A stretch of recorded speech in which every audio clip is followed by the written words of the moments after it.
Hello and welcome to the Self-Unemployed Podcast. This is our first episode, and this podcast is all about building wealth and achieving financial independence and becoming self-unemployed. My name's Colin and this is Drew. Drew, do you want to say hi? Nice to meet you all. My name's Drew, and I'll be your friendly interviewer and guest today as well, simultaneously. Yes, guest host. So I guess the first thing would be for me to explain what it actually means to be self-unemployed, what I think it means. When you think of unemployed, I suppose you think of someone who's not really doing much with their time.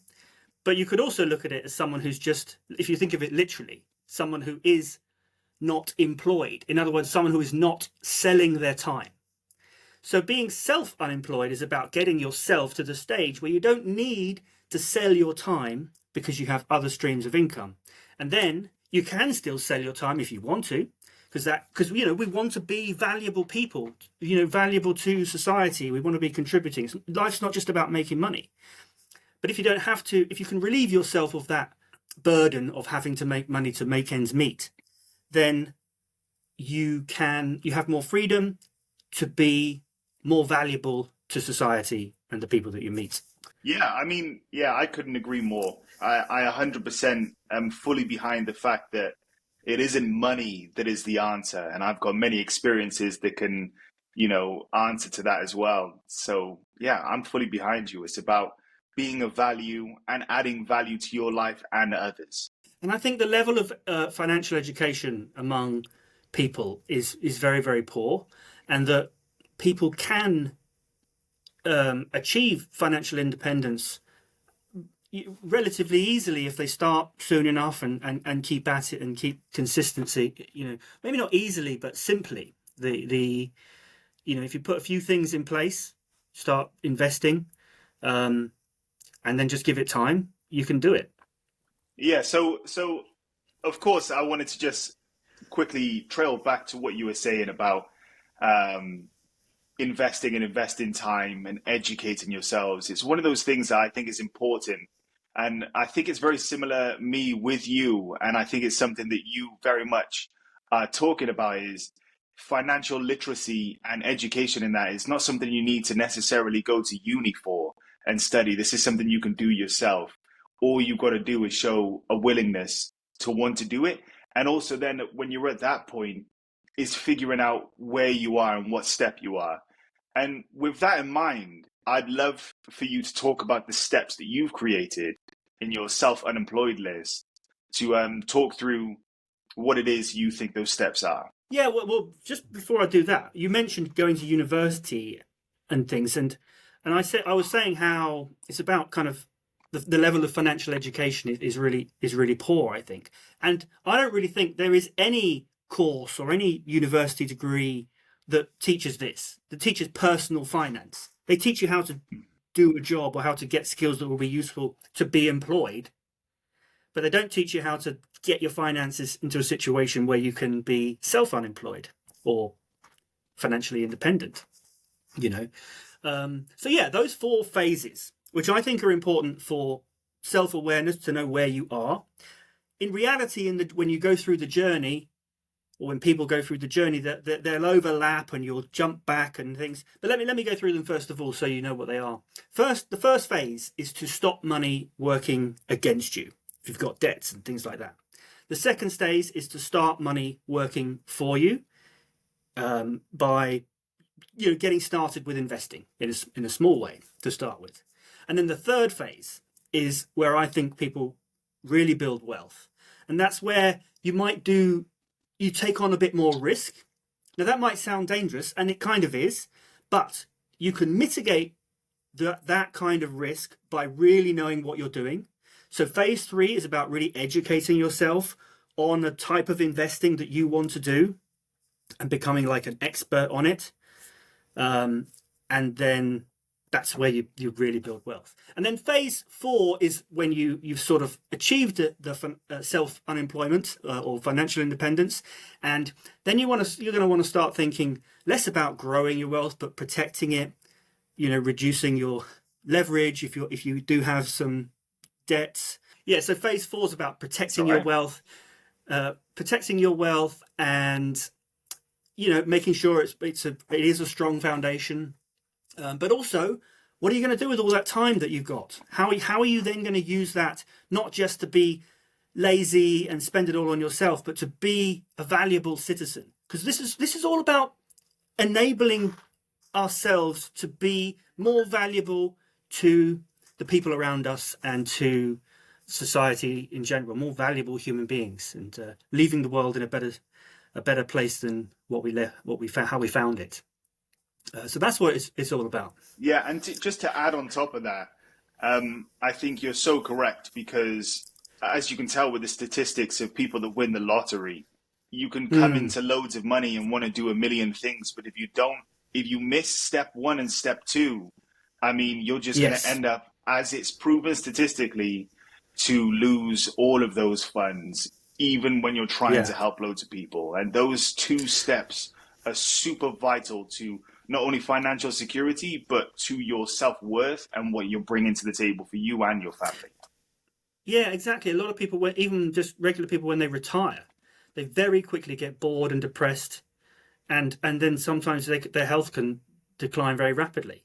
But I heard a statistic, I'm not sure if it's true, I might be misquoting this, but I heard a statistic that 85% of Premier League footballers file for bankruptcy within 5 years of retiring. Now that seems mad, that may not be right, but the point is, I'm sure the number is much higher than among the average population of people who earn a lot less, who are forced to kind of keep working a long time. But the point is, people who kind of get a lot of cash quickly, but don't know about how to invest, they often squander it, because, cash is like money, it's like fuel in the tank. Once it's gone, it's gone. Whereas this is all about investing is like planting trees, which will bear fruit every year. And also, to speak on that, by the way, similarly to investing, when it comes to footballers, a lot of footballers talk about how obviously they're earning hundreds of thousands a week. When they retire from football in their 30s, they often find that and I've read a lot of books on this from previous footballers, that their self-worth and what they're working towards almost immediately goes out the window. And that falls down as well to your steps is, part of having lots of money is not only I can buy nice things, but what am I going to do with that money? And what is my next plan? There's a reason why there's billionaires in this world. They could have stopped at millionaires, but they have to keep moving forward. You have to have a why. You have to have a purpose. Yeah. And if you're a professional footballer, it's an intense purpose from when you're a very young age. And then even before you're middle-aged, you're forced to retire and you lose your purpose. So it's really important. It's more about finding purpose than it is about finding money. And it's almost like if you find the purpose, then that will put a fire under yourself that will make you be more productive, and the wealth will come, if you have the purpose. And the purpose can't just be about helping yourself, because that doesn't last. I just want to quickly say thank you so much for watching or listening. If you are watching on YouTube, give us a thumbs up and a subscribe and all that, and subscribe to the podcast, leave us a review. All those things are super useful. But if you like what you're hearing and you'd like to become self-unemployed yourself, then I'd really like to build a community. And the way that I'm doing that is I've got a free mailing list that you can join. And when we record these episodes, they're going to be put out as live streams. So you'll get to see a little bit behind the scenes. You'll get to see the episodes before they go out on the main channel and on the podcast. And you'll get to interact with us as we're recording. So if that sounds like something you'd enjoy, head on over to the website, links in the description, and I look forward to chatting with you as we record future episodes. So, first of all, obviously, we can talk financial literacy all day. You've obviously mapped out a fantastic plan, which I'm fully behind. We've talked about the phases roughly, but I was wondering if you could explore it a little bit more. Talk to us about phase one. Okay, so phase one, I call this to stop money working against you. I think not everyone's going to be in this situation, but a lot of people who have had a poor relationship with money for some time may find themselves in a lot of debts. They might have multiple credit cards that they can't keep on top of. They might have other things like car payments and all sorts of things which cumulatively would seem, it just means that for every pound you have, you can only actually spend 80p of it, because a lot of it's going on interest, which is just not of any value to you really. And it can end up being a spiraling situation unless you really make a plan and get on top of it. You can't just be in a situation like that and just go day to day, paycheck to paycheck, hoping it's going to sort itself out. You need to make a plan. So that's the first phase. If you are in that situation, there's various tactics there's like this. If you Google the Snowball method or the Avalanche method, that's a way of like prioritizing which payments you make. Now, this podcast isn't gonna focus too much on those phases to start with, but there is a lot of great content out there from people like Martin Lewis and other people. So I sort of recommend watching his stuff. I would love to try and get a few guests who are focused on people in that phase. Most of these episodes in this podcast, I think, are going to end up being focused on phase 3. And that's because, like I said, there's a lot of really great content out there from people like Martin Lewis and a lot of other people that focus on 1 and 2. And I would love to have people on there focusing on that on stage 1 and 2 as well. It's just that in my network of people and how I met you, and we'll talk a lot more about that later, most of the people we know each other because we're all working on phase 3 in some way. So those are the guests that I have access to, and they've got really great value. So I want to use them, but it does mean that this podcast will end up being phase 3 heavy. So yeah, before we get to that, phase 2. So phase 2 is about starting money working for you. So once you've got on top of things, you've got a better relationship with money, you've paid off your debt, or it's being paid off and it's under control, then that extra money that you have left over, you need to sort of start investing in a small way. So learning about things like pensions, making sure you're making the most of that, and ISAs are really important, really good way of investing in a tax-free way.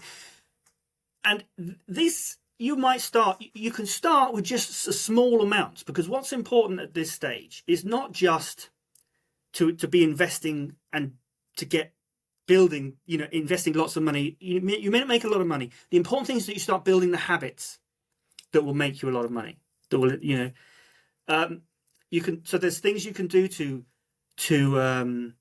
automate this sort of investing. There's a book called Rich Dad Poor Dad by Robert Kiyosaki. I'm sure you've read that, Drew. Have you? I have indeed. Of course, yeah. And in that book, he talks about paying yourself first, which means basically invest that little bit of your monthly income or weekly income, whatever it is, that you think you're going to allocate to investing. Do that first. Don't go through the month, spend whatever you want to spend, and then invest anything that's left over, because there won't be anything left over. It needs to be the first thing you do. So getting into the habit of doing that is really important. Can we talk on phase 2 a little bit more? Only because Yes. I think phase 2 is probably was my favorite phase in the sense of when I figured out how investing worked and what compound interest really meant. I think that was the start of something that I never expected really my life to go down. And I imagine you were very similar. And I know Absolutely. we brushed over ever so slightly ISAs, but I think ISAs would be an interesting place to start, especially the stocks and shares ISA, and the ways we can utilize that, investing into index funds and stuff like that. Because I first learned about it in Tony Robbins' book, Unshakable, which really changed my life. I think I read that I was 19.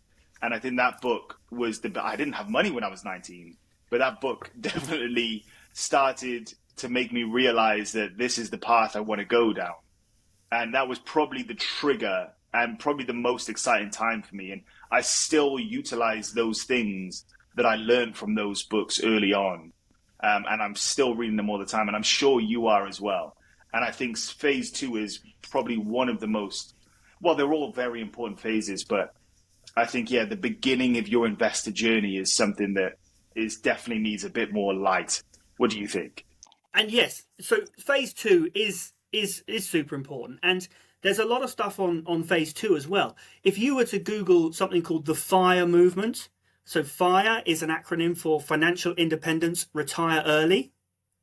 And this is sort of a whole movement of people who are sort of controlling their costs and to maximize the amount of money they can investing in things like index funds, and then calculating, how much money do I actually need to live? And at what point is my nest egg generating enough that it covers those annual costs? And they call that in the FIRE movement, they call that the crossover point, because on a graph it would be where your the income from your investment crosses over the line of your expenses. So then at that point you are financially independent and you can retire early. So this is it's kind of similar to that, although the FIRE movement kind of focuses on phase 2. And you can build throughout a lifetime, you can build a really decent amount of wealth without ever going into phase 3 and 4, just focusing on phase 2. If you make the most of pensions and ISAs and keep doing it regularly, keep increasing the amount as you earn more money, increase the amount, you can build, a multi-million pound nest egg. But it takes a long time. But you know what? That's fine. For a lot of people, phase 3 is not right. It's not, I suppose I'll go into phase 3 now. Earlier on, I mentioned that phase 3 is when we start taking on a lot more risk. And for a lot of people, that's not the right thing to do. So I think the FIRE movement is great. In fact, I sort of came into this through getting into the FIRE movement. And when I first sort of decided I wanted to start a podcast, it was back then when I was really into the FIRE movement, which is very America-centered. And I was thinking I'd love to do something that's more British focused. And that was 4 years ago, so it's taken me 4 years to get here. Yeah, I think the FIRE movement, actually, funny enough, I was going to say I came across it myself. And what I found about the FIRE movement was, although it practices and preaches a really good concept of really save your money and pack your money away, it came with a negative side of sacrifice today for tomorrow. And although, in some cases, and in a lot of cases, actually, that's a really good idea, there has to be an element of living your life when you can, but not also sacrificing tomorrow. So I think FIRE is fantastic up to a certain degree where you won't, you won't buy popcorn once every 4 months because it costs so much money. It's like, maybe treat yourself to popcorn every now and then when you go to the cinema. You know what I mean? Yeah, exactly. There's people that get that in the FIRE movement. That's one of the things that puts me off. There's people that get really into it and really obsessed with saving every penny, and I just think life's too short for that. And then people talk about different types of FIRE as well. They talk about lean FIRE and fat FIRE and other things like that. So, and depending on how much you're going to sacrifice, basically. And obviously, the more you sacrifice, the sooner you'll hit that crossover point. But I think that building wealth to a certain point, then moving into phase 3, if you are prepared to take on a bit more risk, is a better way to do it. At least that's what I've done. So let's move on to phase 3. We talked a little bit about phase 2, which is really the foundation and the building block. Once you're comfortable, or not even comfortable, it depends on everyone's risk factor, and everyone's risk factor is slightly different. But as you know, without risk, you can't gain. And so speaking of stuff like that, phase 3 is, of course, take more risk and mitigation, but mitigation from education. So I'd love you to explain what you mean by that, Because phase three for me is the exciting one. Yeah, it is the exciting one. So yes, it's about taking more risk, doing more risky investments, but you would mitigate that risk by really educating yourself, making sure you know what you're doing. Now that might cost money, which directly, that paying for education isn't going to directly give you a return. That depends on what you do with that education and how well you absorb that education. So there's a lot more work involved on your part, in phase three. The beauty of phase two is you can just keep doing your day job. There's certain things you can automate so that money goes into your investment account and you start building wealth. It can be automated and passive. Now there's ways of building passive income in phase three as well, but you need to know what you're doing. You need, because you can do it wrong and make, lose money or just barely make any money and end up tying up your money without getting much of a return, which is not a good thing to do. So phase three is things like investing in property, which is what I do and what you do. It's how we met and what a lot of the people who I'm going to have on the show are doing. But it's not just that. It would also cover things like investing in stocks and shares and crypto as well. These are things that everyone says is super, super risky. You might hear of someone who've made a lot of money doing it. You'll also hear of people who've lost money doing it. They're things that are risky, but you can mitigate that risk if you were also willing to not just gamble your money, but invest in your education. So it starts to get more dangerous, That's why it's more exciting and risk because of the risk, Yeah, and speaking of which, things like, obviously it is taking on more risk. I think it's important to diversify any portfolio. And yeah, I've got some crypto, which I'm a fan of, but crypto is probably almost, I'd argue, a steeper learning curve than property. Everyone has a basic understanding of how property works, a building with a door. But trying to wrap your head around a blockchain and software companies and transactions internationally and multinational companies managing finances, that's, day trade. It's a bit more of a jump. But it's something that, again, the same with property, the same with anything really in phase three. If you don't spend that time educating yourself, you're gonna fall short. Absolutely. And it's not easy because yes, you need to educate yourself. The problem is there's probably the majority of the education out there that there's a lot of people, because these things are sexy and you hear that people make a lot of money. So there's people saying, I can teach you how to do this and they charge lots of money. And some of them are really, really good. And some of them are just after your money. Some of them do not have their incentives aligned with yours, especially with things like stock trading. You'll see a lot of courses about how to trade by staring at a chart and drawing lines on the chart. And those people, I believe that form of investing, of trading, day trading, they're teaching you how to be a valuable client to the broker because they're actually getting paid by the broker. They'll get you to sign up to a specific broker through a specific link and the broker gives them a kickback. So they only make money when the broker makes money. So they're going to teach you to trade in a way that is most profitable for the broker, which is normally short term, making lots of trades because they make money every time you trade. I just want to speak on that quickly, by the way, because that drives me crazy. Whenever you see people drawing those grids and they're sort of drawing a line and then they go, look, we're here and then it's going to go here. And you're like, they show like a grid from 2 years ago and they're like, look, it's happened once before. And it's like, that is really to entice the people. Again, it falls back to exactly what you said, which is the main part of phase three. Phase three isn't just about educating yourself on investing. It's also educating yourself on the people that educate you about investing. Doing due diligence into the people that are teaching these courses and stuff like that. Because if someone's just drawing lines on a page and they say, just follow this formula, if that is actually how it worked, everyone would be billionaires.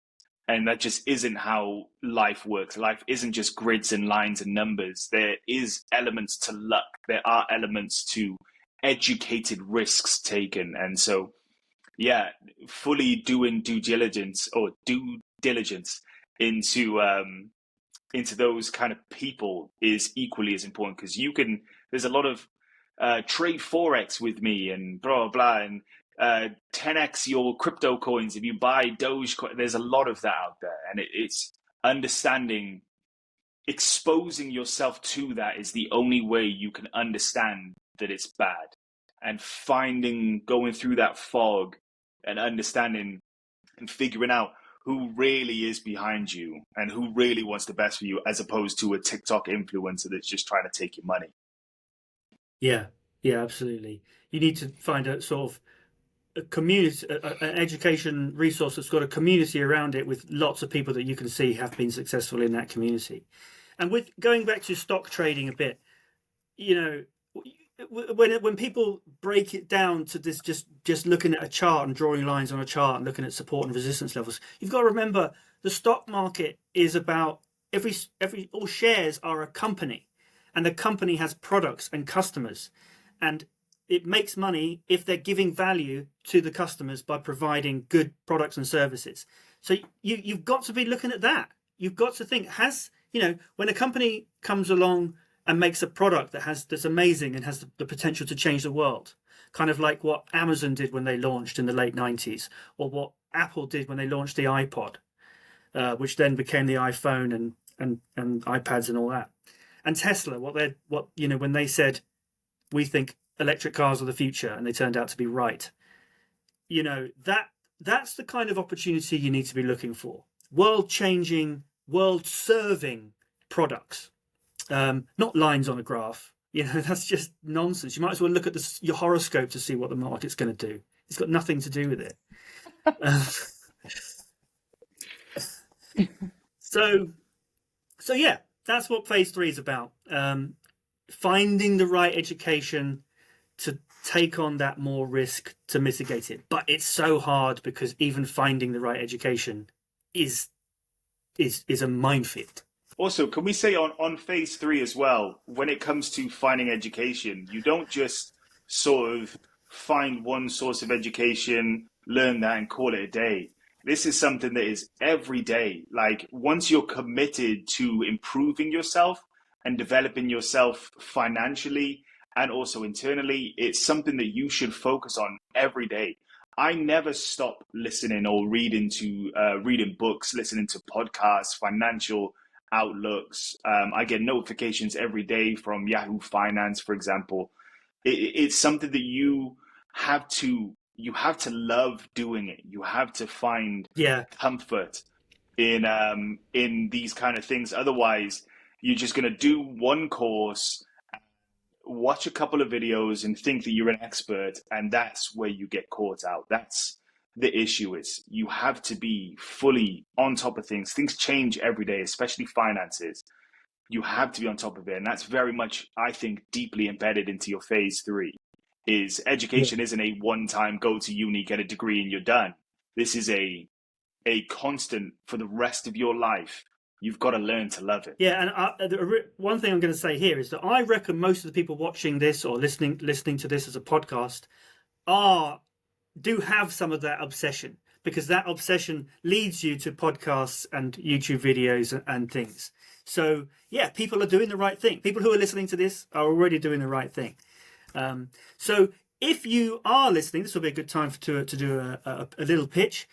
If you are listening to this as a podcast or watching on YouTube, you need to know that what we do is, when we record these episodes, we are going to do them as live streams. So you'll be able to chat and interact with us as we record. Now, this is the first episode. We've only got a couple of people watching.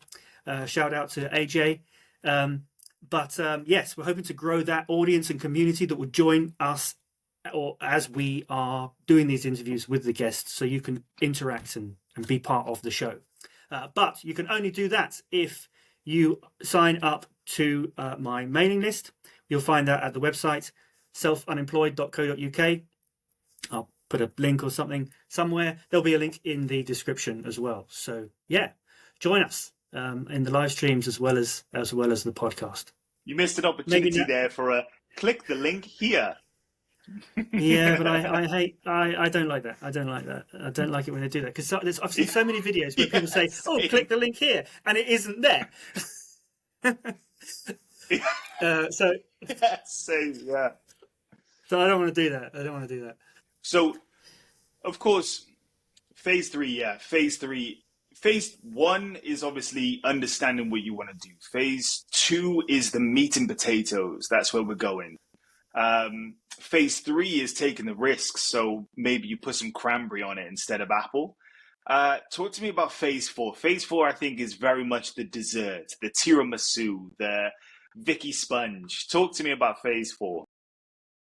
I don't know. I kind of think phase 3 is the dessert and phase 4 is the washing up and tidying up. Yeah, probably. Because at that point, in terms of building wealth, you're done. You've reached your crossover point, as the FIRE people talk about. You've reached financial independence. You've become self-unemployed. Now it's about protecting that, but also finding your purpose, or presumably you'll have already found your purpose, the things you want to do. You'll have projects where you want to make an impact in people's lives. This is about just scaling that up and doing more of that, so that you're not just sitting at home watching TV, because that would be a terrible way to. You work all your life to achieve financial independence and then just waste it withering away on a sofa.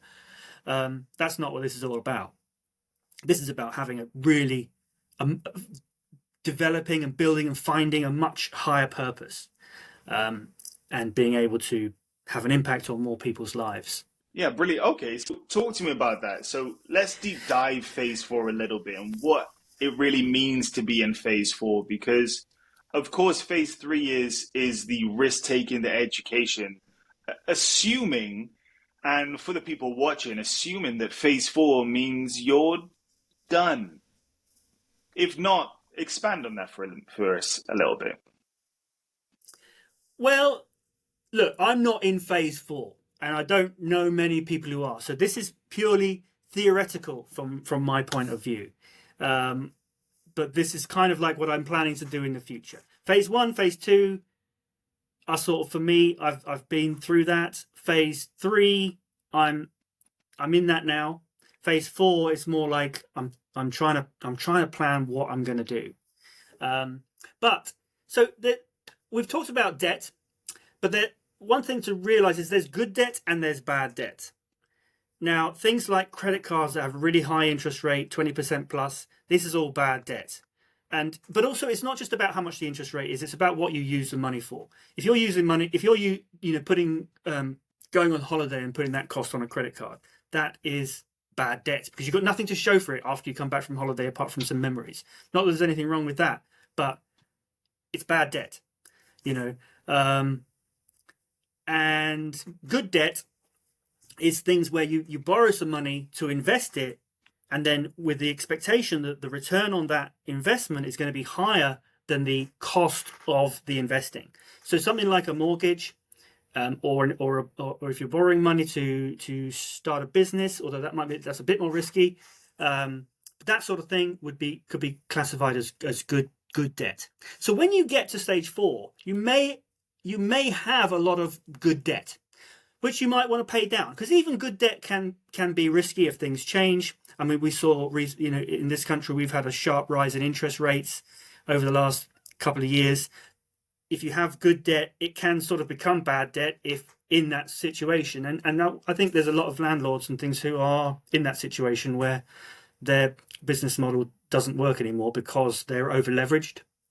So reducing that leverage is a way of securing your situation. It's going to, you would reduce your potential for growth, but you would increase your safety. Does that make sense?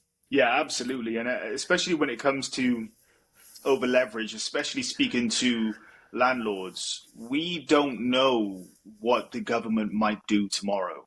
And so when you look at a bunch of landlords, especially who were probably deep into phase 4 with multiple properties that, go into their tens and hundreds, who were doing absolutely great.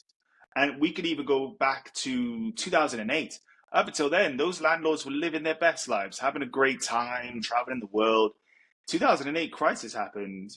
A lot of people got caught short. And even if you go back to Section 21 being introduced, again, a lot of landlords, you could have had 100 properties and thinking everything's going well, paying interest only, and boom, Section 21 comes out and suddenly you can't claim any expenses. And so, yeah, I'm fully in agreement with you that even if you're only slowly paying it down, maybe some mortgage overpayments, yeah, I'm fully behind that. Yeah, yes. So that's one thing, paying down debt, reducing leverage. And the other thing you do is you could even sell some of your portfolio or estates, whatever it is, off a bit to do that. So it's about optimizing, focusing on safety rather than growth. But at this stage, you also got to think about what you're going to do with your time. How are you going to contribute to the world? Because we need that, and really, that's something we'll think about from the beginning. Really, I mean, some people might leave it till later, and like I said, a lot of people don't think about it, and they end up getting depressed when they retire because they've got nothing to do. So yeah, it's really important to think about what do you want to do? How do you want to be of service to your fellow man and your community and society? Have you thought much about that kind of thing? Yeah, I have, absolutely. I think philanthropy is something that's super important, but I think it could even start earlier. And I guess this is not a shameless plug, but I've started working with a company called the Social Housing Group, and they invest and make money by helping people. And that's something that I think is something that we could all do even in the earlier stages. I mean, these guys have been going for a long time. But I imagine what I find is that it gives you a sense of everyone wins in this situation and vulnerable people are being helped. And I think there's ways of investing that isn't just putting money into your back pocket and calling it a day. You can feel good about yourself, Yeah. I saw on your Instagram that you were working with that social housing group and offering those investments. That's I mean, that is something that I've seen a lot of people doing those kind of deals, or offering those kind of opportunities, I should say. And yeah, that's definitely the kind of thing I'd like to do, because there's people packaging deals where essentially there's a company in the background doing a sort of rent to rent strategy where, or maybe buy to let, but working with social housing providers. But they need capital to get things set up. So they've packaged that an investment product together that offers essentially quite high interest on a loan. And I think that they are very interesting. I'm looking into that sort of thing. Yeah, and I think, by the way, as well, it ticks boxes for you emotionally because, especially from the outside perspective and especially in property, I think landlords, investors and stuff have a bad rep, and they just think, oh, they're buying up all the houses and causing problems and stuff like that. And then you have companies like the Social Housing Group that take these derelict, rundown buildings, take investor money to renovate them, and then put vulnerable people and families into these properties. And I think there's nothing anyone could say that would say, oh, that's bad, what landlords and do stuff like that. It's like, no, that's like that building would just be derelict. That building would just be empty had a company like this not come along and try to make a difference. In the same time, the landlord gets paid, the investor gets paid, the company gets paid, the social housing company that supports it gets paid, obviously, by the government. And so in that sense, you tick a lot of boxes. And I think there's a way to invest that is you can give back early or give back whenever you're ready. And I think giving back, for me personally, based on my personal background, giving back is super important, I think. Yeah, absolutely. Otherwise, you get depressed. You have no purpose in your life if you're not being valuable to society. That's the bottom line. The more valuable you strive to be, the better you will feel, the more healthy you'll feel, and the more valuable you will be, and people will treat you better. So it's super, super, super important. Now we'll get back to a lot of that stuff you were talking about, landlords, and how we get a bad rep, or a bad rep. I don't know. We'll get back to that when we talk a little bit more about what we do. But first, as we've gone through all of those phases, I should say it's not like you end one and then start the next, and then you move on to the next and the next. I think it's more like you keep doing all the ones that are behind you. Even when you're in phase 4, you're still looking back at phase 1, making sure you're not building up too much credit card debt, making sure you're not subscribed to too many streaming services or gym memberships you don't use. You still need to audit and have a good relationship with money. You still need to be, doing that investing. You'll have built a portfolio in phase 3 that you need to maintain. So you keep doing all those things, and but if you're in phase 1, you're not really going to be thinking about phase 2, 3, and 4. So you're always going to look back, but you don't sort of necessarily need to look forward. Although it's always good to have a goal and a vision, and to know where you're going and to try and plan it out. It's like climbing a mountain. The night before you might think, okay, we're going to the top, and you might plan the route. But when you're actually climbing, you can't always look at the peak. You might not even be able to see it. Occasionally you'll look up and you'll see, okay, that's where we're going. That's our, a medium-term goal. But most of the time you look at your feet. The view of climbing a mountain is not a beautiful landscape. You occasionally look up at that. But the vast majority of the time, 99% of the time, you're looking at your feet. You're looking at where you put the next step. And it's like that for investing. If you really want to move forward, you need to plan a route and know where you're going. The majority of your time should be spent on thinking about, where am I putting my next step? Yeah, absolutely. Yeah, I 100% absolutely. You goal setting is one of the key components. We want to have a plan, right? We want to work forward. And I'd say that's arguably definitely probably embedded in every step. But even with goals in mind, and even with, I know where I'm heading, or I know where I want to be, you still have to take the step. You still have to do the thing. You planning isn't doing the thing. Educating yourself isn't doing the thing. You still have to take that step. So I 100% agree with you in that sense. An example of this to apply to property investing, which is what I'm doing and you're doing, and a lot of the guests we're going to have on do, would be, so I sort of, when I decided I wanted to get more into property, I sort of did a business plan. And now it wasn't really a business plan. It was a very personal document for myself. It was a business plan, but only for me. And I sort of thought, okay, in 10 years' time, where do I want to be?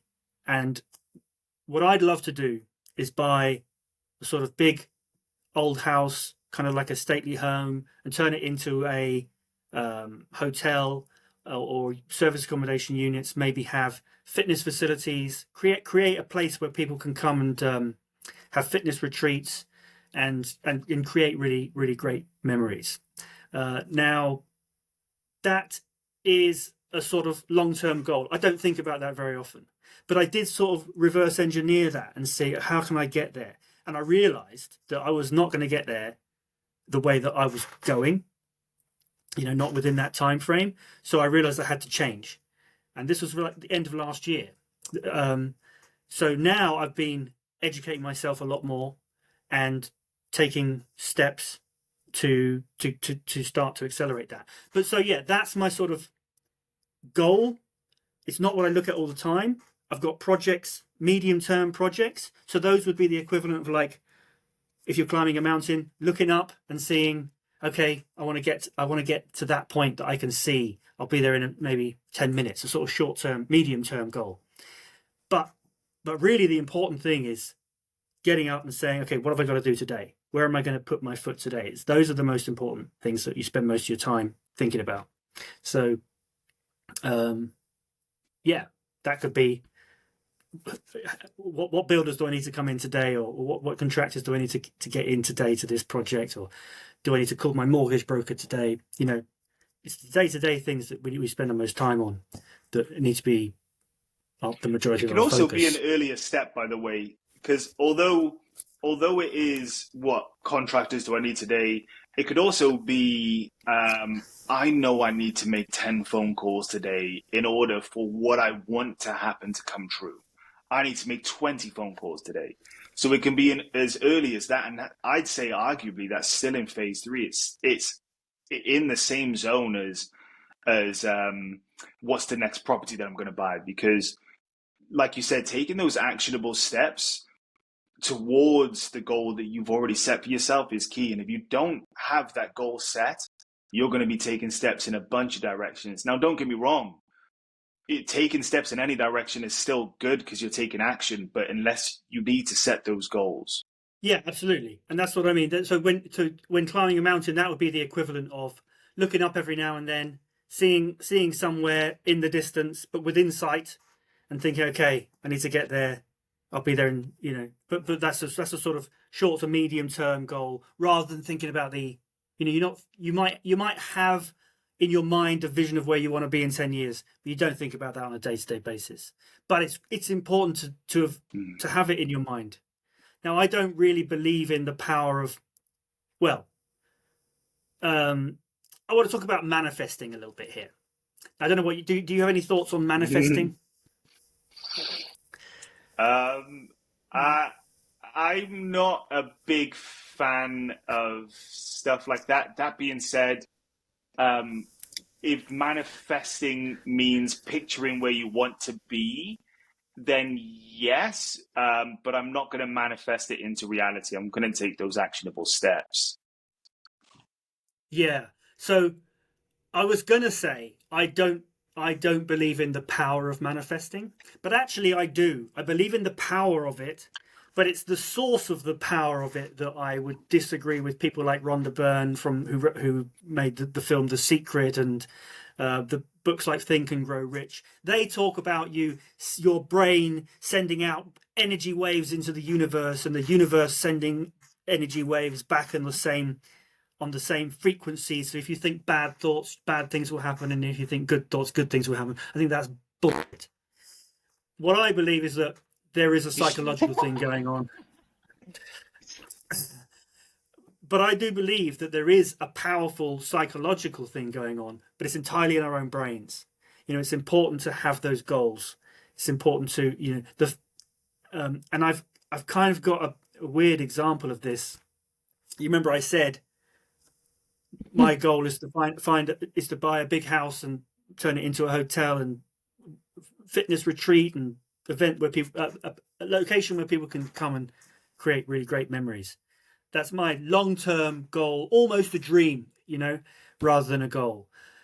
But this week, that was a kind of like 10-year goal, and I'm less than a year from doing that business plan, and I just found the perfect property that's for sale, but through the education that I've had, because of the education that I've been getting and the community that I've been in, that's given me the confidence to actually make some calls and see what the situation is. And that has led to me realizing that I'm possibly in a situation where I could make this happen. I could achieve this 10-year goal in a year. Now, it's still a long shot. It's probably not going to happen.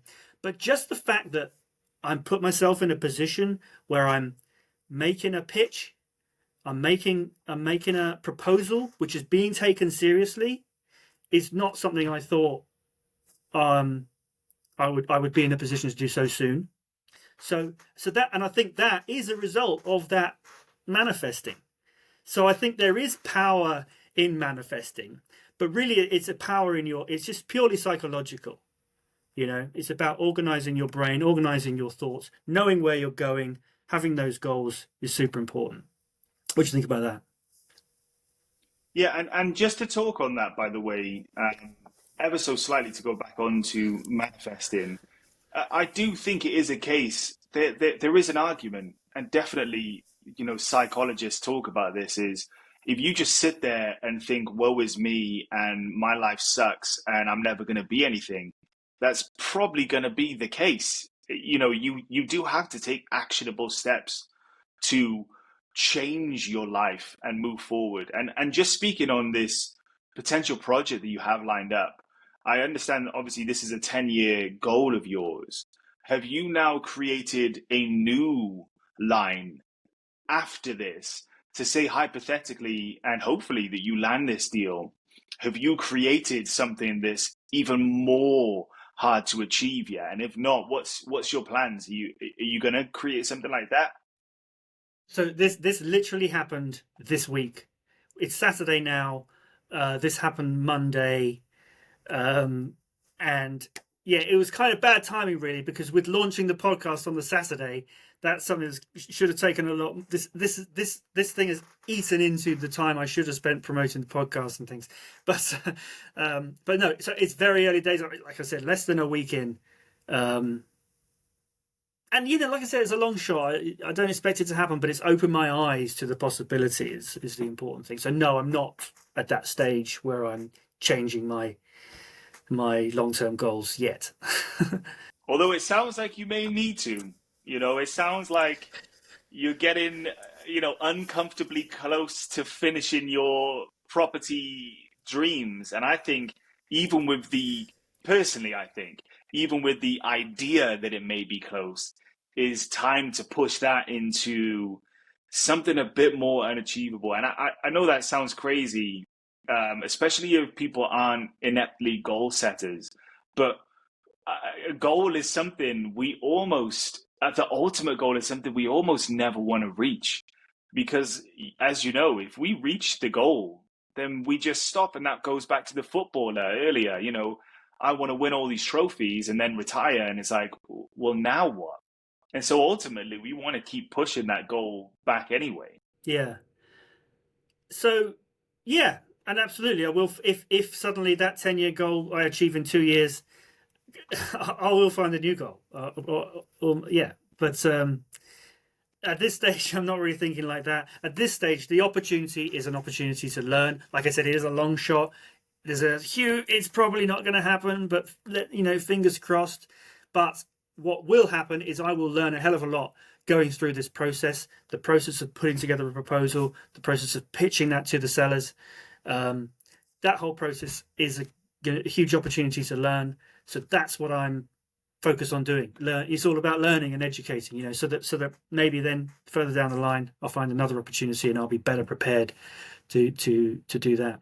So yeah, there's even if a deal doesn't go through, there's no such thing as, what was it someone said? Yeah, there's no such thing as failure, only feedback. Every failure you learn from. So you got to try, you got to push, you got to try things where you will fail, where you're likely to fail, because it's not a waste of time. It's win-win. Speaking on that, I think that's one of the best things I've learned actually from property is, the amount of work. I post a lot on my Instagram and it looks like that I'm winning, and I need to post more failures, I think, because the amount of work I put in and then it falls out of the bed is phenomenal. But the confidence that gives me, knowing that I even got close to something like that, is brilliant. And then each time I get a little bit closer, pushes me to go a little bit harder the next time. And I think likewise with you, it's opened doors that I didn't think were possible. And I think that's part of especially self-unemployment, especially financial freedom, is being willing to take on the risk that it may not work, but keep going anyway. Is that something that you've experienced in your journey as you've been going through? Because I think it's easy for people, especially people who maybe watch the podcast, to think that we've entered this world into investing and everything's gone perfect. Is that something you've experienced, setbacks, and what has that done for you in terms of your self-development? Mm. Yeah, so I'm very aware that, and especially with all the people selling stuff, that they make it look easy. And there's a lot more people out there making themselves look successful than there are actually successful people. And there's a lot of images of success that are not actually success. The people using flash cars and things to, and to kind of make it look like they have a wealthy lifestyle. When actually you look at the average wealthy person, they're wealthy because they don't spend money on that kind of thing. People who do spend money on that kind of thing are poorer than the people that don't. If you take two millionaires, one of them buys a car for £500,000. Well, which one of them's richer now?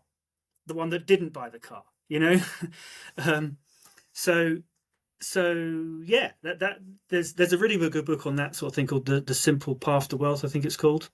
But yes, in terms of does that answer your question? Is that what you were saying, getting at with the I guess so. It does a little bit, and in fact, by the way, when it comes to people who spend money, yeah, there's a lot of people out there who flex their Rolexes and their nice cars, but actually, they probably don't. And it's fine to not own them, but like selling the dream that you're smashing it, I think is a false dream, and I'd rather people who are more humble about it. But that's just my opinion. But the person who taught me that, weirdly, was Jay-Z, of all people, taught me this.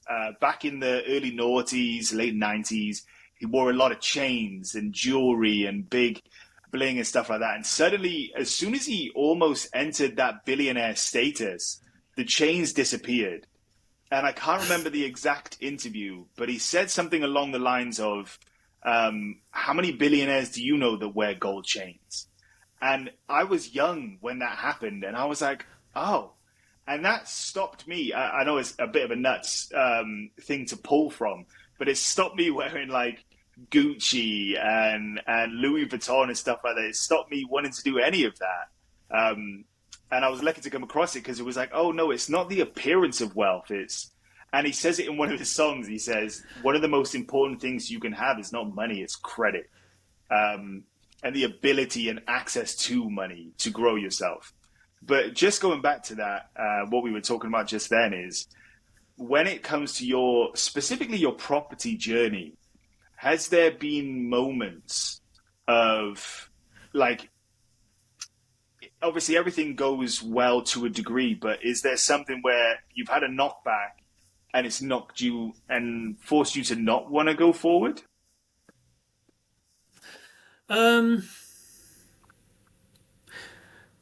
Not really. I mean, in my property journey, only started maybe 5 years ago when I bought my first flat, and there's been setbacks, but they've just been delays. There's not really been anything that's made me think of packing it in.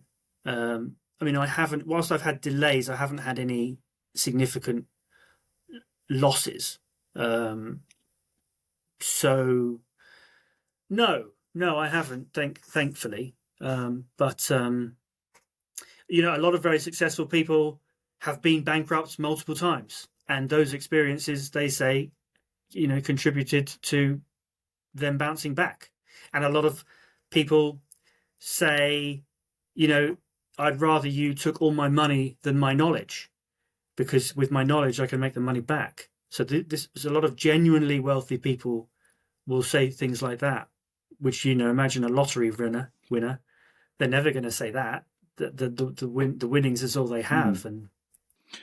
And just to speak on this, by the way, so it's easy for us to obviously talk about property and things are going well. I just want to ask you a quick question, because it may appear to people that, we just love finances and education and investing, but what is your background? Like, you obviously didn't, I don't know. Were you born into this world a multi-billionaire, or is this something that you have financial literacy and education is something that you've decided to choose at a certain point?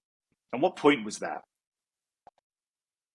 No, well, so I mean, I'm not going to claim that I was poor. We had my parents were, they worked hard. My dad worked in a bank. My mum was a physiotherapist. They worked really hard, and they did. They we were okay. We were relatively wealthy, I suppose, but not super rich. Certainly not super rich. Mm-hmm. So I am, I acknowledge my privilege in that sense. When I didn't do very well at school, I said I had a good education, but I didn't do very well in my education. I didn't get great GCSEs. I didn't get great A levels. I did go to university. I studied filmmaking. So when I did badly in my GCSEs, I sort of had a midlife crisis, although it's not really midlife, but and I sort of said, I want to be an actor. And I, for a couple of years, tried to become an actor. It was very young and naive, but that slowly evolved into wanting to be a filmmaker. And then I went to university and studied filmmaking. And this is I graduated in 2002, so it's a long time ago. This is pre-YouTube, Instagram, pre all the content creation universe now. But after that, I worked for a company called Framestore, which does visual effects on quite major films. We did a couple of the Harry Potter films and a movie Troy with Brad Pitt. And there was a live action version of Thunderbirds, which I sort of worked on. But I was like very low down in that company. I was a runner, but we were just sort of, we weren't even making the tea. We were just collecting the dirty teacups, So I didn't have any creative input into those films. So I left there. It just got a bit stressful, felt a bit exploited because you're on very low salaries and it's super competitive. So it makes it very stressful. So I left there. I started my own company with a couple of friends, and we did sort of music videos and promos and stuff. We eked out a living for a while.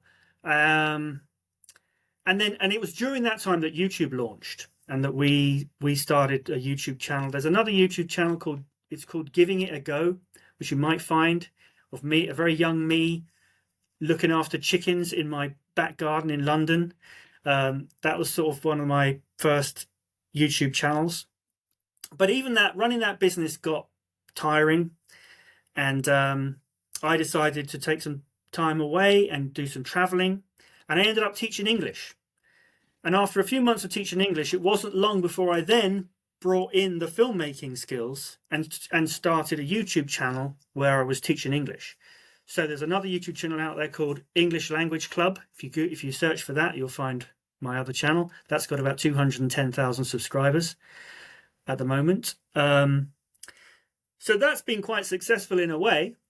However, the number of subscribers is really just a vanity metric. It doesn't relate to how well your channel is doing, because I've seen channels with far fewer subscribers getting much more views and probably generating much more revenue. And also your subject matter depends on how much revenue you generate from a YouTube channel really depends on the subject matter. And I found with teaching English, I think partly because the audience is all over the world, often in much poorer countries, there's less advertisers wanting to advertise to those people.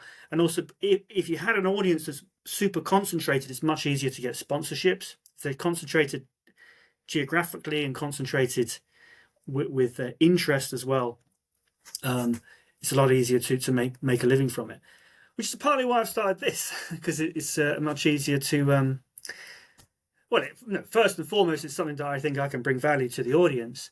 Yeah, I think for me, it's more a case of I'd say even just slightly before property. At what point did you decide that being financially literate and then taking action on that financial literacy was the right path for you?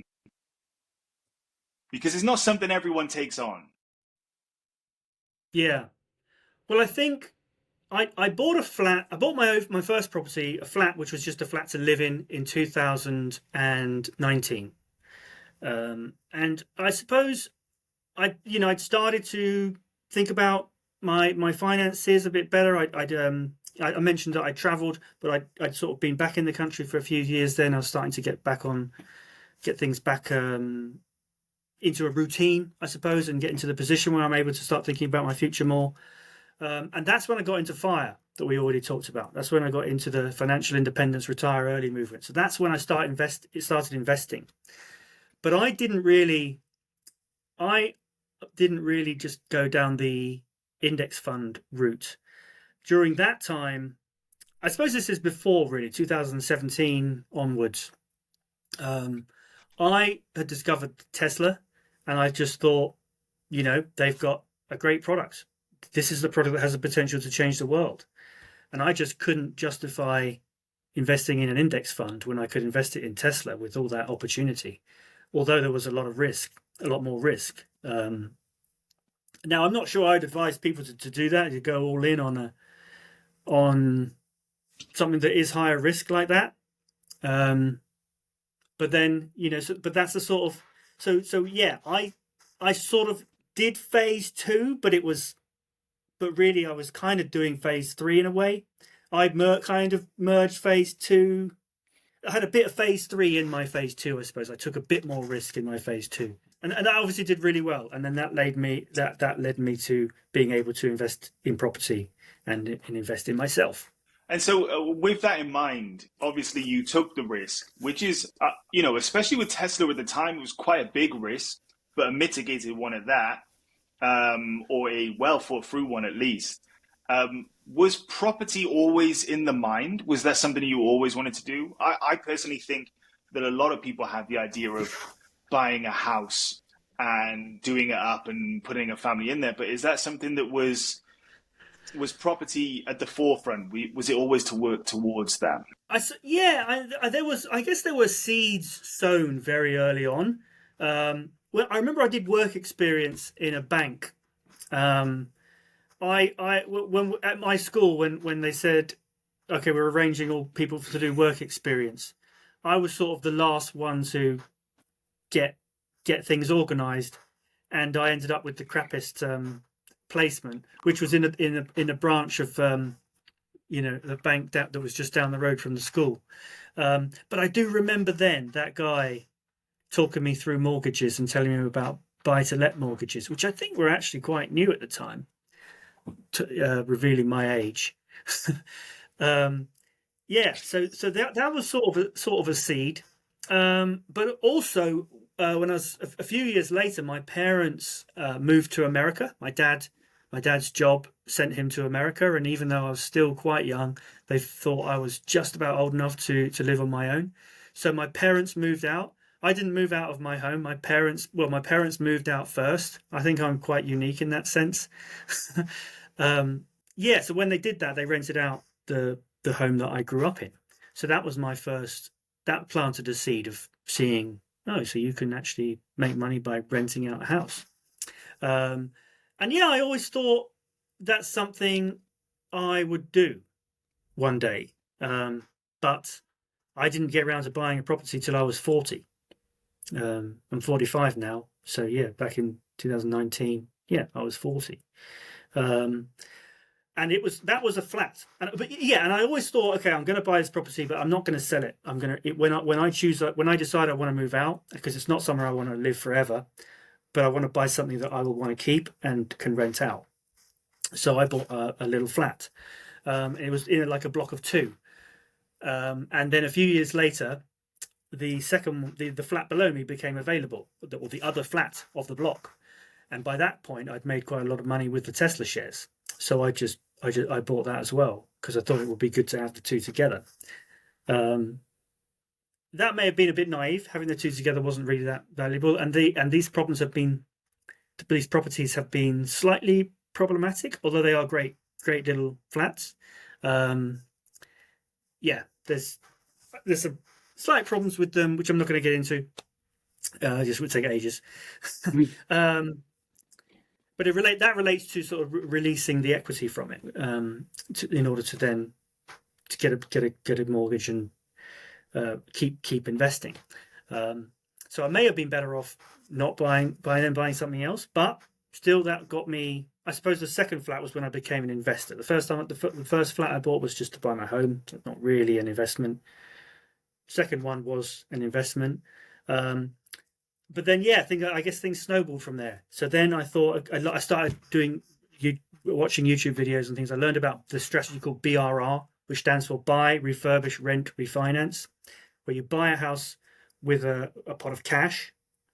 So you don't get a mortgage, but you buy a house that needs a lot of work, that first time buyers couldn't buy because you can't get a mortgage on it. And then you do that work, and then you don't sell it, but you refinance it and you rent it out. And the idea being that when you refinance, because you would have raised the value, you should be able to get out most of the money that you put in. Or sometimes people get all of it out. Now, you don't need to get all of it out for it to be a good strategy. You can still get quite a really good return on your investment by just refinancing.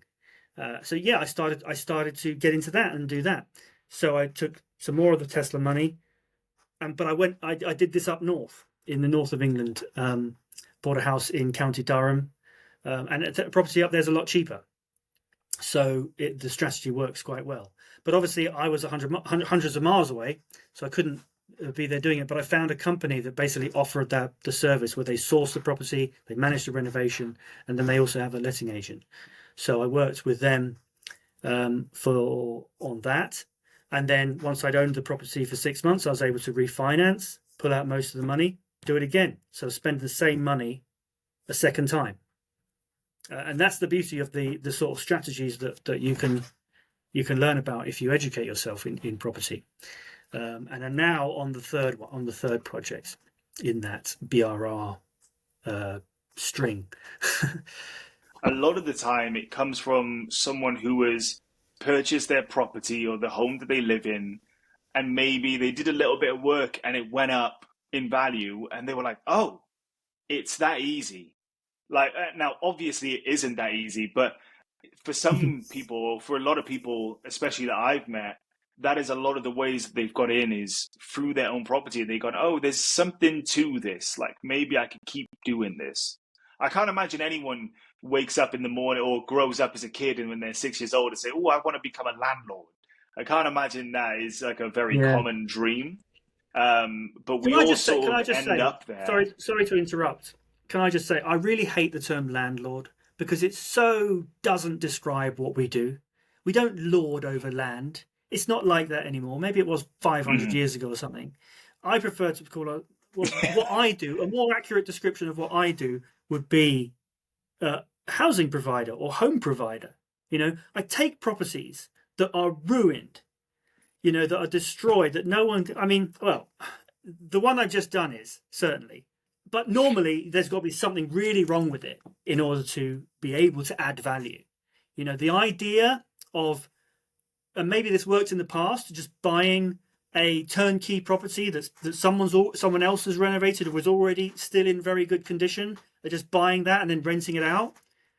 That's not profitable. When you analyze the numbers, it's not profitable to do that. Or you're either going to tie up tens or hundreds of thousands of pounds, and it's going to take literally decades to get that back. Or if you refinance something like that, you'll probably find that unless you've added value, the rent after you've paid for your management costs and all the other costs, management, maintenance, there probably won't be enough to pay the mortgage.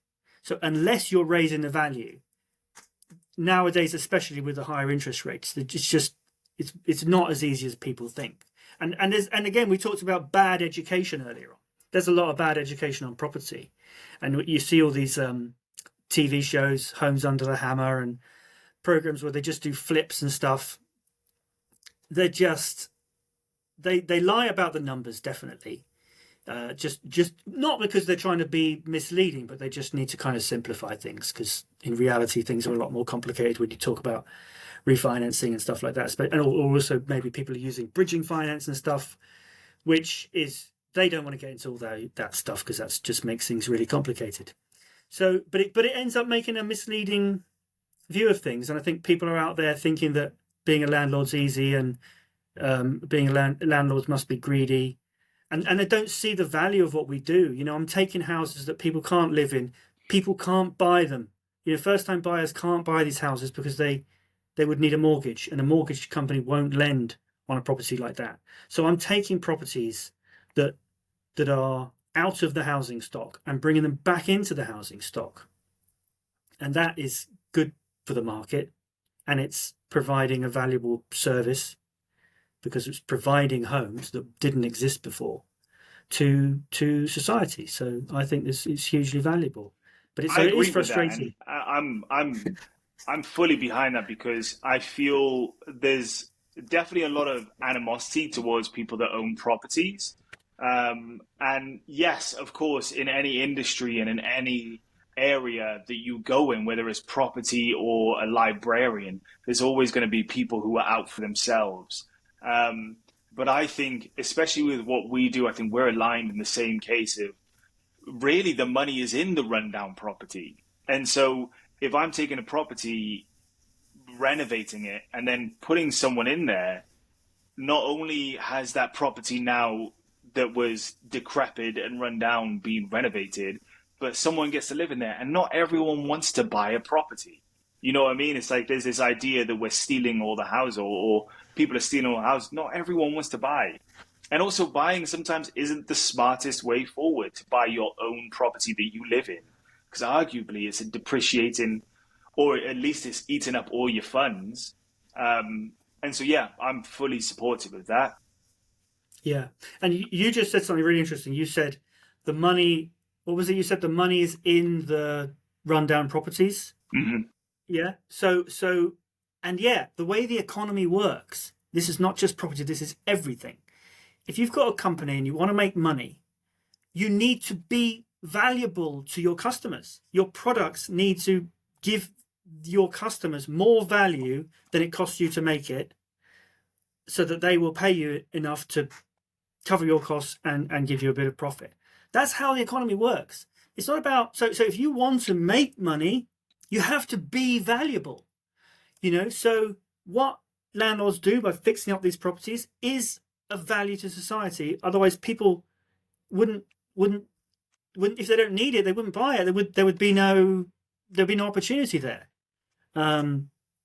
Yeah. So does that make sense? I think creating value and being Absolutely. valuable to our customers is what is all about, not just in property but in anything.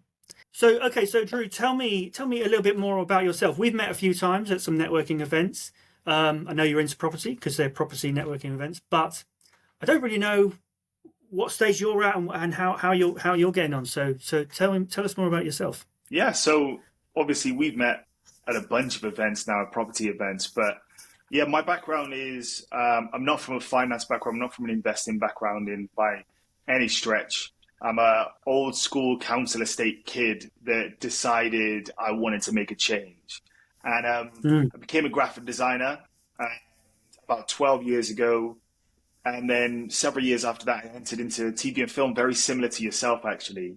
But I worked within the art department. So we worked on productions where I would essentially design animations, newspapers, shop fronts, all that kind of stuff, photo shoots with the actors. And as much as I enjoy being creative and I enjoy doing those things, it demanded a bit too much time from me. By too much time, I mean minimum 11 hours a day. And so you get paid really well in the TV and film industry, especially where I was. And so having grown up with no money, it made me very scared to lose it. And so I decided that I needed to figure out what to do with that. And so I started investing, and I started very similar to you, index fund. Well, you didn't do index funds, but I went into index funds and stocks and shares. And I think with the goal was always to buy another property and to renovate it, do it up, and then get someone else to move in. And it was only when I discovered that you don't have to use your own money for things like this. And also, there's other creative ways outside of just buying a property that made me really lock into the fact that I can change things. And so then I started turning up to these networking events to get I like to be cautious and more educated when it comes to investing in anything. I knew about index funds 2 or 3 years before, probably 5 years before I started investing in them. You could argue that's a bit late, but I didn't have money when I knew about them. But I think it's important to take educated guesses. And so networking events were part of that. Networking events for me, especially in property, I can watch as many YouTube videos as I want, and I can, see all these people posting their properties, but I need to meet the people. And so I decided to go to these events. And then I took the leap to educating myself. And that is also where I met you. Funny enough, that's where our paths started. I was just going to say that leads into where we met. Yeah, absolutely. And I think, educating yourself as part of the process is important. Now, it's been a terrifying journey. I'm into it very much, quite new. It's 5 months in. And like I said before, I'm from a background of, I essentially drew pictures and decorated sets and stuff like that. And now I'm into I've always been into financial investment, but now I'm into property and stuff. And it's definitely been a shocker to some of the people I used to work with, but not all of them. A lot of them I've been talking to about finances and stuff like that for years anyway. So some of them were like, of course you are. But yeah, I'm very much raw, new into this, 5 months deep. And yeah, I'm really enjoying it. I think you have to enjoy something like this, otherwise it's going to drive you crazy. It's definitely something that you need to learn an obsession for.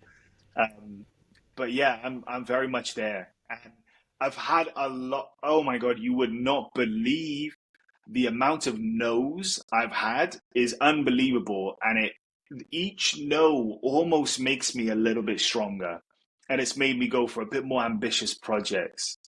And so currently working towards a development project. So one of the fun things about that is that I get to now connect with investors and people like that. And it's also something that ties into the social housing group is you're forced to connect investors to these deals and to these projects.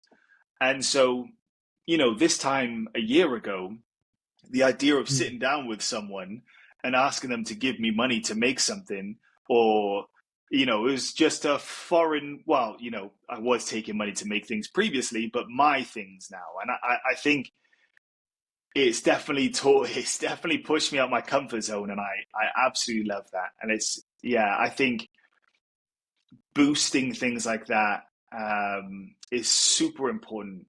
And it's definitely forced me into rooms of people that I didn't expect to be in, talking about things I didn't expect to be talking about, and looking at development projects, having never done a development before. Now, don't get me wrong, TV and film, you have a lot of crossover skills. We build sets, right? I work with the construction team, I work with the painters, the artists.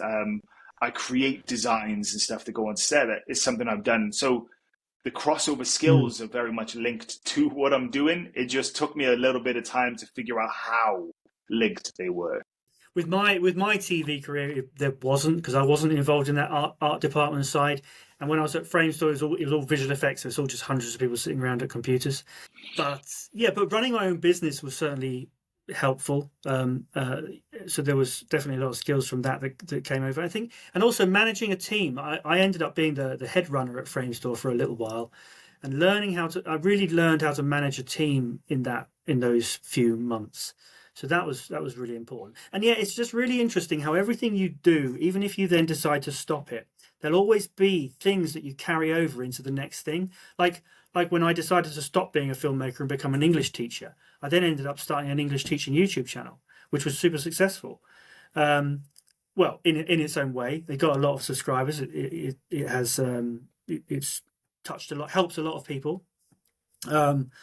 So it's really interesting how everything, and I'm bringing some of those skills now to my property investing and to start this and with this whole thing about the self-unemployed thing that I'm trying to start. So yeah, every experience you can carry forward into the future, and it helps you in ways that you may not think, you may not realize at the time. But Yeah, and I can speak on that as well, actually, because even before I got into TV and film, I had a social media marketing company. Before that, I was just making graphics for nightclubs and event companies around the world. And each stage, the skills have been directly transferable, so much so that the social media skills I learned previously, I never thought fast forward 7 years that I'm going to need to utilize those skills for myself, because I always did them for other people. And so these things come back around in ways that you can't even predict. I thought I would have left my social media skills behind when I entered the TV and film industry, and it turns out I need them more than ever. yeah, yeah, and I guess you may have thought you were leaving them behind again when you started getting into property, but again, you're going to need them more than ever, right? Yeah. So Yeah, so as exactly. we start to wrap up here, let's just say, so we've talked about networking, and you've talked about skills we met through a networking event, and you've talked about the skills and property strategies that you've started to use where you don't actually need to have huge amounts of money. So I think it's interesting to say that we met through a training program called the Samuel Leeds Academy, or the Property Investors Academy with Samuel Leeds. Well, I'm really sure what it's called. But anyway, so we met at a networking event, really, that was tied in with that in Bristol. And that's where, so I joined that in February this year, 2024. And it's really sort of totally changed my life, really, in ways that that wasn't really planning, that weren't the reasons I joined. Like, I very quickly got an opportunity to give a talk to that group. In fact, that was the night we first met, when I gave that talk. I was there. I Um, was there. Yeah, yeah, I yeah, loved it. and then when we talked afterwards, I think you were telling me about your film and TV background, so I instantly sort of connected with you on that because we've got similar background, and that has really inspired. Probably that conversation more than anything has inspired getting this up and running sooner. I had the idea for it many years ago, but never really did anything about it. But yeah, meeting you on that event, and yeah, it has got this started, but just being in this community, because the Samuel Leeds training, a lot of people say bad things about it online, but I don't think they've actually been part of it, because there's so much involved. You couldn't possibly absorb everything that they offer. There's like Zoom calls every day where you can celebrate your wins, or talk about challenges and problems, and get support from the community and the mentors and experts. Every day there's something like that. And then there's like 15 or 20 local groups, like the Bristol one where we met. But I've also been to ones in Northampton. There's 2 in Birmingham. I went to one in Bournemouth. There's about 17 of them up and down the country. And then there's the 4-day And just speaking on training. that, by the way, with Go ahead, yeah. with the academy, I think one of the things that people, it's easy to think, you just pay money and get training courses. I'd say the training courses have been, don't get me wrong, they're great, right? I've learned so much from the training courses, especially the online ones and the live ones. Um, but that's not the thing that I think is the best thing about the academy. The best thing is the community.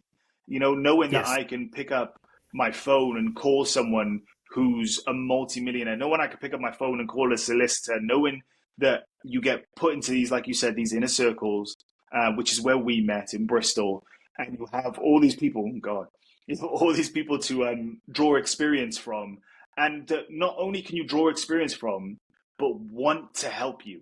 Like I've Yes. gone into that room before and said, "Oh, I'm sort of like struggling with this area. I think I'm going to give it a miss." And someone pulled me aside and they were like, what do you mean give it a miss? No, this is how you go about doing it. And it's definitely, people want to see you win. And it's very rare in life that you get an opportunity to be in a room with people that want to see you win and really want to see you win. Not kind of like, oh, I hope you do well. Yeah, Like, absolutely. what's your plan? How are you getting through it? Let's see how we can work through this together. You don't get that. That's not something that you can just go to your job. Even in your job, people don't want to see you do well. But otherwise, this is phenomenal. Yeah, and I mentioned earlier that I've just found this deal, this massive deal that is the kind of thing I would love to do, or would have loved to do in 10 years' time. But now, within a year of joining the academy, I'm putting a serious proposal to do it 9 years earlier.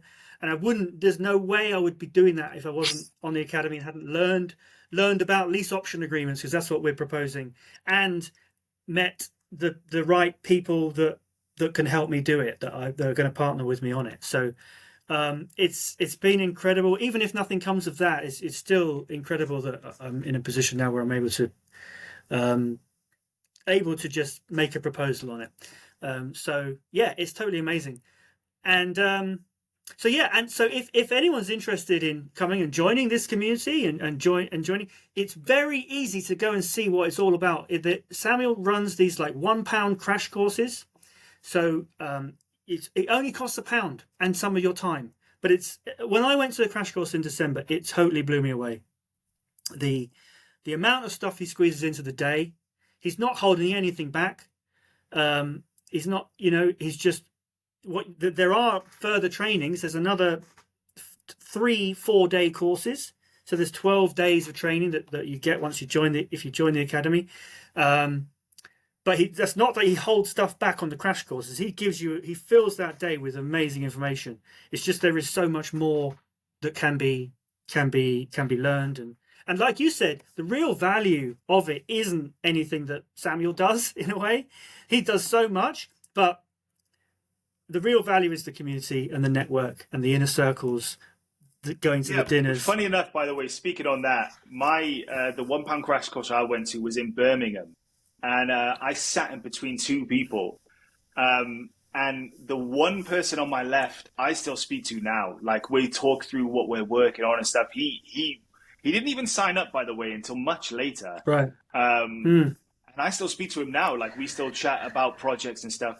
The guy on my right, I posted, so he's not in the academy, but I posted a TikTok, my first ever TikTok, and it went wildly viral for some reason.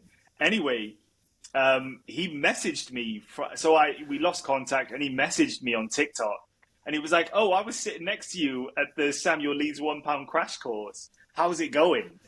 And then, so I spoke to him, and he was like, oh, I'm going to go to another one, blah, blah, blah. And I was like, oh, it's so nuts that people, and there was a few people in that room, by the way, someone else, Natalie, who was in the £1 crash course, that I still speak to. It's like, it's nuts that not only was there a lot of value in, and I mean a lot of value in there, but the people you meet, you don't realize suddenly, because you all get so connected, and now with you on your journey. And I didn't realize it that day. It's starting to make sense now, but they're with you. I want to see them win, and they want to see me win. And yeah, again, you can't find that in many places anywhere. Yeah. And I want to see the audience of this podcast win. So if you're interested in property and you want to join us, or at least have a taste of what we have enjoyed, you need to get down to one of the crash courses. So I will put a link in the description or the show notes, depending on where you're watching, so you can do that. So I think, Drew, we've been going 1 hour and 45 minutes.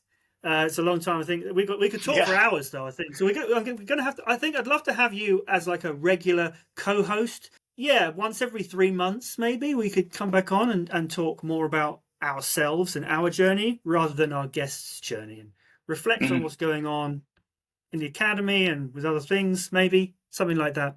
Be good to have you regularly. How'd you do? Sounds great.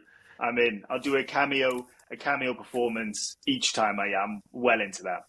Okay, well, if you are still watching, thank you for watching, and I hope you've enjoyed the show. Obviously, if you're watching on YouTube, don't forget to subscribe and give us a thumbs up and leave us a comment. If you're listening to the podcast, make sure you're subscribed on whatever platform you're on. Leave us a review as well. All that stuff really helps. But the main thing is, head on over to our website, selfunemployed.co.uk, and there you'll be able to enter your email address. And once you've done that, you'll get invited to join us when we are recording future episodes. They're going to go out as live streams on YouTube, but not to the public, only to people who are on that mailing list. So if you do that, you'll be able to interact with us, ask questions as we're recording future episodes.